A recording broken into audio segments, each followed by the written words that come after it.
सिंधु घाटी सभ्यता, जिसे हड़प्पा सभ्यता के नाम से भी जाना जाता है, विश्व की प्राचीनतम सभ्यताओं में से एक मानी जाती है।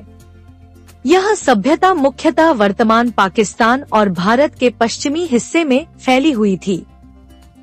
इसका उद्भव लगभग 3300 ईसा पूर्व हुआ और इसका उत्कर्ष काल 2600 ईसा पूर्व से 1900 ईसा पूर्व तक रहा।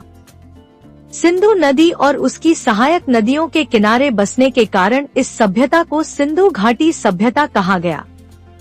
इस सभ्यता की सबसे पहली खोज 1921 में हड़प्पा नामक स्थान पर दयाराम साहनी द्वारा की गई थी और इसके एक वर्ष बाद 1922 में मोहनजोदड़ो की खोज आर बैनर्जी द्वारा की गई। सिंधु घाटी के नगर अत्यंत सुव्यवस्थित थे। नगरों का निर्माण ग्रिड प्रणाली पर आधारित था, जिसमें सड़कें एक दूसरे को समकोण पर काटती थी। घर पक्की ईंटों से बने होते थे और उनमें कई कमरे, आंगन और कुएं होते थे। जल निकासी की अद्भुत व्यवस्था इस सभ्यता की विशेषता थी, जिसमें हर घर से निकलने वाला गंदा पानी एक मुख्य नाली में जाता था। यह व्यवस्था आज के कई आधुनिक शहरों को भी पीछे छोड़ देती है। इस सभ्यता के लोग लेखन प्रणाली का प्रयोग करते थे, जिसे सिंधु लिपि कहा जाता है। यह लिपि अब तक पूरी तरह पढ़ी नहीं जा सकी है, लेकिन यह चित्रलिपि के रूप में सामने आई है।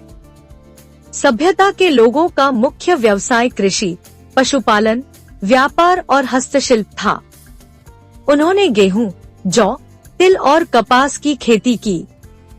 वे मिट्टी के बर्तन, कांसे की मूर्तियां, मनके, वस्त्र और औजार बनाते थे। प्रसिद्ध कांस्य नर्तकी की मूर्ति मोहनजोदड़ो से प्राप्त हुई है, जो कला और धातु शिल्प की उत्कृष्टता का प्रतीक है। धार्मिक दृष्टि से सिंधु घाटी के लोग प्रकृति की पूजा करते थे। मातृदेवी की मूर्तियां इस बात का प्रमाण है कि स्त्री शक्ति की उपासना होती थी। इसके अलावा पशुपति के रूप में एक देवता की मूर्ति मिली है, जिसे प्रारंभिक शिव का रूप माना जाता है। अग्नि पूजन, जल पूजन और मृतकों के अंतिम संस्कार की परंपराएं भी यहाँ प्रचलित थी।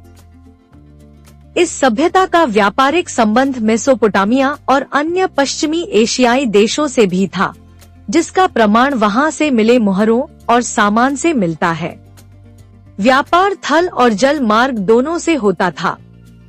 लोथल जैसे स्थल पर बंदरगाह के अवशेष मिले हैं, जो समुद्री व्यापार को दर्शाते हैं।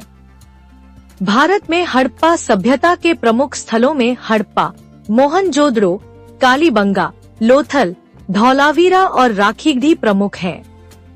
इन स्थलों से प्राप्त अवशेषों से स्पष्ट होता है कि यह सभ्यता एक उन्नत, संगठित और समृद्ध नगर संस्कृति थी। सिंधु घाटी सभ्यता का पतन एक रहस्य बना हुआ है, लेकिन इसके पतन के कई संभावित कारण माने गए हैं। इनमें जलवायु परिवर्तन, बाढ़, नदी मार्गों का बदलाव, प्राकृतिक आपदाएं, आक्रमण या महामारी शामिल हैं।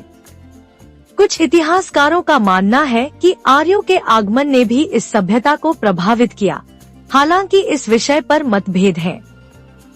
सिंधु घाटी सभ्यता का इतिहास भारत की सांस्कृतिक विरासत का महत्वपूर्ण भाग है। इसकी उन्नत नगर योजना, वैज्ञानिक दृष्टिकोण, कला और सामाजिक व्यवस्था यह सिद्ध करती है कि भारतवर्ष प्राचीन काल से ही अत्यंत समृद्ध और विकसित था। यह सभ्यता न केवल भारतीय इतिहास बल्कि विश्व इतिहास में भी एक महत्वपूर्ण स्थान रखती है।